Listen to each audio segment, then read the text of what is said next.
In the previous episode, it was mentioned that Doc and Addie set out to find Murphy's daughter, Lucy. After walking for a day and a night, their car broke down, with thick white smoke billowing from under the hood. Doc thought to give repair a try but soon realized it was beyond his skill set, so he gave up. In this desolate wilderness with not a soul in sight, were they really expected to proceed on foot?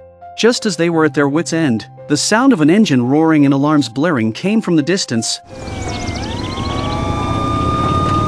Lo and behold, the approaching party seemed no ordinary folk. Leading the way was a motorcycle, followed by a stretch Lincoln, American flags standing tall on either side. Addie immediately activated her electric shock meteor hammer, ready to defend if these newcomers meant trouble. But, to their utter surprise, the passenger turned out to be an old acquaintance. I know that beard. What's going on, Doc? Damn, Doc couldn't help but curse. How do we run into this sly arms dealer? Sketchy. Everywhere? Naturally, the driver was his partner, Skeezy. Dumb luck.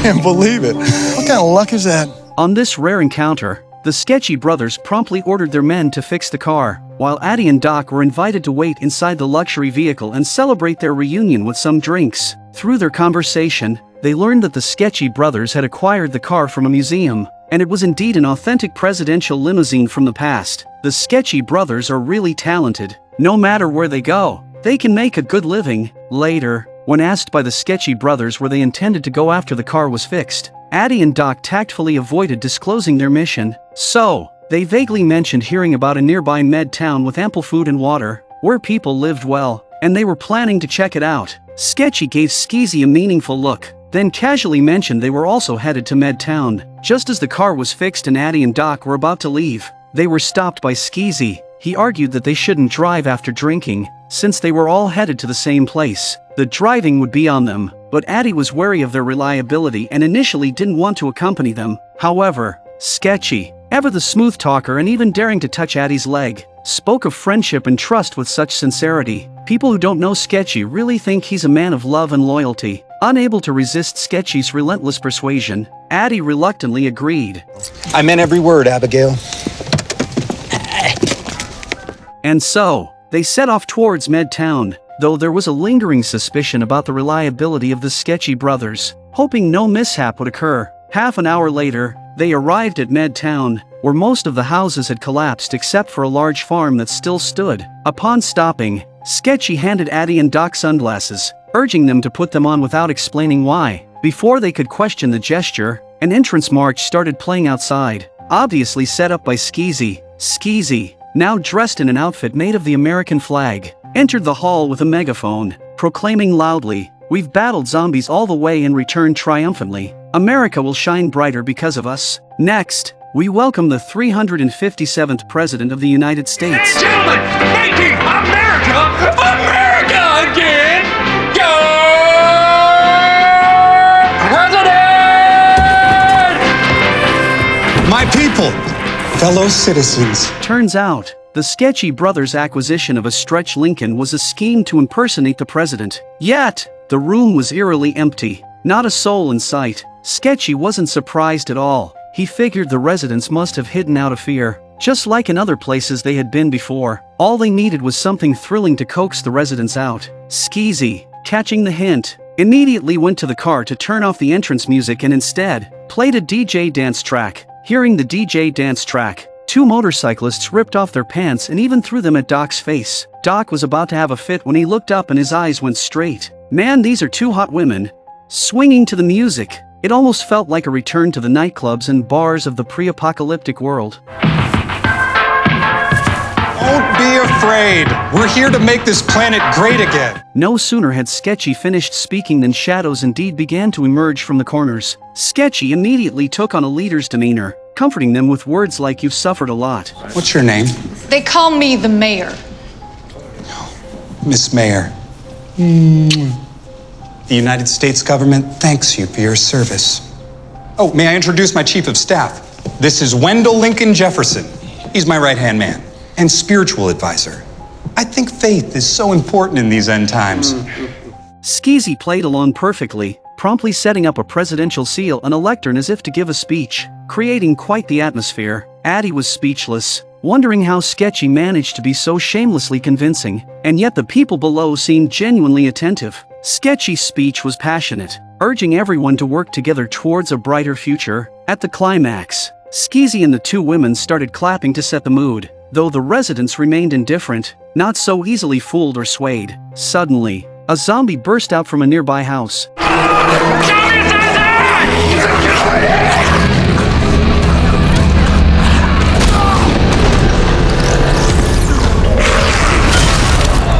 The appearance of the zombie unnerved Sketchy, but the quick-witted man immediately spun it into his narrative, lamenting the hardships of life and the apocalypse. And this crazy apocalypse is just another lost cause.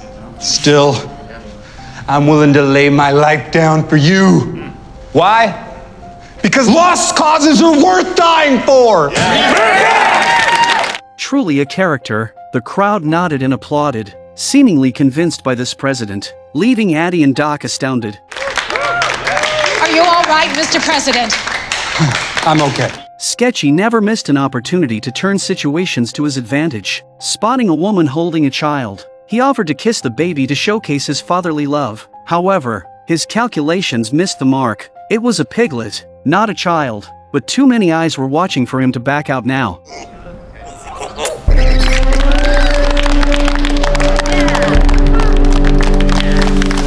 After the recent events, the mayor became convinced that Sketchy was the president, so the mayor started giving Sketchy and the others a tour, narrating the history of Medtown. Sketchy does not have the heart to listen to this, the whole process of his eyes wandering around. Addie knew Sketchy was planning to deceive everyone. While discussing with Doc whether to warn the residents, a woman burst out. Mr. President, please help us. Well, of course. Help is my middle name. What can I do for you? The old man that attacked you, the Z and the loafers, he was sick before he turned, like my husband is sick. Sketchy struggled to maintain his act. Seeing Sketchy's dismissive treatment of Aaron, town mayor began to doubt his identity again. Unfazed, Sketchy not only produced a baseball collectible from the president's office but also waved an election list, shamelessly claiming his name was at the bottom end. With everyone else dead, he naturally became the president. During their argument, the kind-hearted Doc noticed the distressed Aaron, so he approached her and said, "I'm somewhat of a doctor. Perhaps I can help your husband." Aaron, grasping at straws, led Doc to a quarantine ward in the corner and explained, the cause of the illness was unknown, but once fallen ill, no one survived past 48 hours. Her husband had been down for a day already. Doc examined the man's eyes, spotting a yellow substance, a condition unheard of. Town mayor, joining them, inquired about a cure. Doc shook his head, unfamiliar with the disease, thankfully non-contagious, or everyone would be in danger. Just then, Doc noticed a faint yellow in the mayor's eyes, though not pronounced, but enough for him to catch. This suggested the possibility that all the town's residents might be infected without realizing it. Doc didn't raise an alarm to avoid causing panic, as it was unclear what the disease was. The only way forward was to find its source. Outside, the Sketchy brothers' deception continued, their true colors finally showing. Sketchy declared with righteous indignation, as the president in the apocalypse, the first order of business is to erect a tall wall, stretching from the Great Chocolate Dam to the Mississippi River, to keep all zombies out, allowing people to resume their productive lives inside. Keeping us safe within and the zombies without.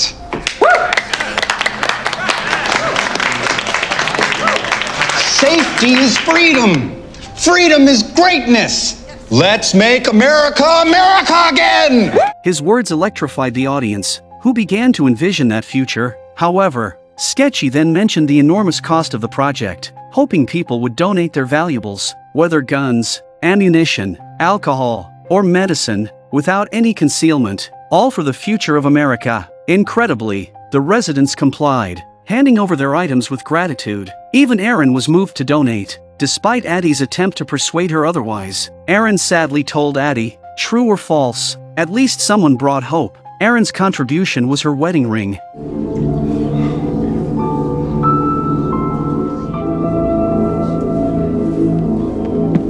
Sketchy was ready to exploit the situation further with a grand speech, hoping to squeeze out more from the people, when a shoe hit him on the head. A shoe! And there's more where that came from, you heel. And who the hell are you? John J. Lannister. Your next president. The residents were confused by the sudden appearance of another president. It turns out that John initially started with this type of scam, but later he was unfortunately trapped by a horde of zombies, and the sketchy brothers took advantage of the situation to take his place. Fortunately, John had a large stroke of luck and survived. He wanted to take back what was rightfully his. Seeing this situation, Addie was headache-ridden. She didn't want to waste time here and urged Doc to leave quickly, as finding Murphy's daughter Lucy was their priority. However, Doc, always kind-hearted and considering himself somewhat of a doctor, felt that leading the residents to be swindled by these fraudsters was a minor issue compared to the unknown lethal disease. It was very likely that everyone here was infected. If they left, the people of the town might all die. So Doc wanted to stay to find the cause of the disease. Addie tried to persuade him. Have you forgotten our mission to save the world? If we get sick here, who'll find Lucy? But Doc was stubborn, believing that if they couldn't save the people right in front of them, how could they talk about saving the world? Addie was left speechless. Meanwhile, inside the hall, to stabilize the crowd, the sketchy brothers played a DJ dance track and had dancers perform, while they pulled John backstage to see if they could negotiate a resolution. They disagreed and immediately came to blows. You little fascist.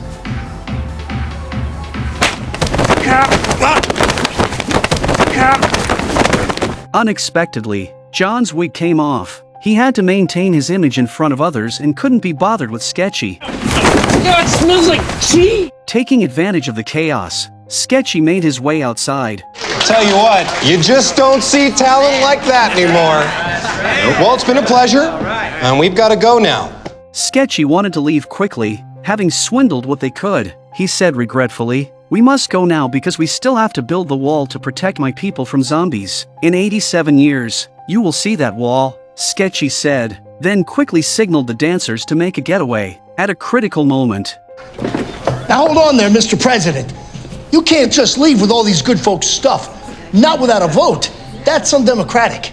Well, this isn't stuff. These are donations. That's very democratic. Now, these people don't want to be told to just follow some old jackass. John no longer tried to explain that he was the real presidential candidate. It had lost all meaning. He directly proposed a democratic election, letting the residents vote on who should be president. John went straight to the point, suggesting a plan beyond the wall. That is, to dig huge caves all over America and throw criminals into them to attract zombies, achieving 2 goals in one stroke. As John spoke eloquently, Sketchy secretly signaled the dancers to grab the things and prepare to flee. But this time they were stopped by Town Mayor, who had grown suspicious. Town Mayor agreed to John's request for an immediate election and invited Addie to be the judge. All right, you mansplaining political hacks. You want to play? I'm game. The debate began, and Addie asked the critical questions on behalf of the residents. My first question is to both candidates. Isn't it true that you are both shameless con artists trying to rip off the very communities you purport to help? That's a gotcha question.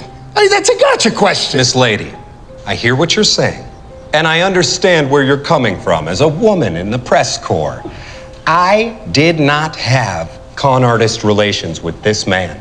But when I get those zombies down on their knees putting those low bricks in the wall... How are you gonna get zombies to build a wall? Zombies cannot be trained.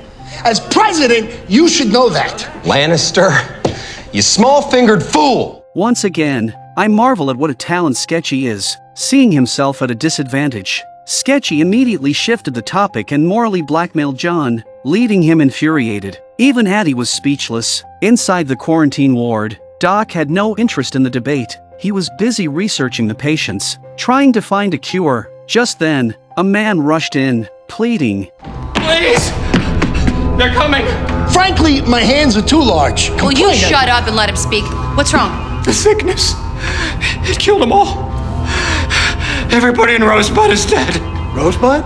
The mayor explained that the neighboring town was Rosetown, which had the only water source for hundreds of kilometers. They had heard that people there had recently contracted a strange disease and, shockingly, all had died. The man also said that a few zombies had followed him here. After speaking, he seemed emotionally overwhelmed and fainted. Doc quickly performed CPR on the man. The people present started to panic upon hearing this news. Sketchy thought for a moment and then began to smooth talk again, a few simple sentences significantly boosting his prestige. Suddenly, a dancer noticed a zombie had burst into the room across from them. Sketchy was stunned, thinking, Damn, these zombies couldn't have chosen a worse time to show up. Could they? Couldn't they wait until I had made my getaway? I'll kill it. I'm gonna kill it even harder. Hey, if I don't come back, kill Lannister. Happily.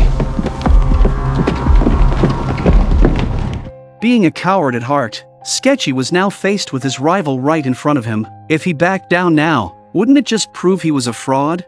He knew the residents probably wouldn't let him leave so easily. Fortunately, there was only one zombie inside. Sketchy raised his handgun, ready to take it down, only to find his gun was out of bullets. John was no better off. Moreover, there was another zombie behind the door. Luckily, Addie arrived just in time to save the two fools. As Addie was chasing, another zombie lunged at her from the front. Due to the close distance, she couldn't use her meteor hammer. The two idiots stood at the door, not showing the slightest intention to help. Instead, they scrambled to run outside first. Sketchy was the first one out. I killed 3 of them in a single blow. It was nothing. Truly shameless. When it comes to being cunning, John was simply too inexperienced. Inside the room, Doc was still performing CPR, but it was too late. He quickly drew his weapon in preparation. After killing the zombie, Doc peeled back its eyelid to see. Indeed, it was filled with a yellow substance. It seemed the disease was as he had suspected. Everyone was infected. Doc thought of checking out the neighboring Rose Town because the surrounding area drank water from there. Suspecting the water source might be the issue, while no one was paying attention, Doc quietly approached the dancer's motorcycle and started it with a special technique. About half an hour later, he arrived at Rose Town, which was eerily quiet, suggesting the zombies had all left. Unfamiliar with the layout, Doc slowly searched for the water source. He passed a room marked with a skull, pushed it open, and found it filled with bodies, presumably those who had been sick and chose to end their lives rather than turn into zombies.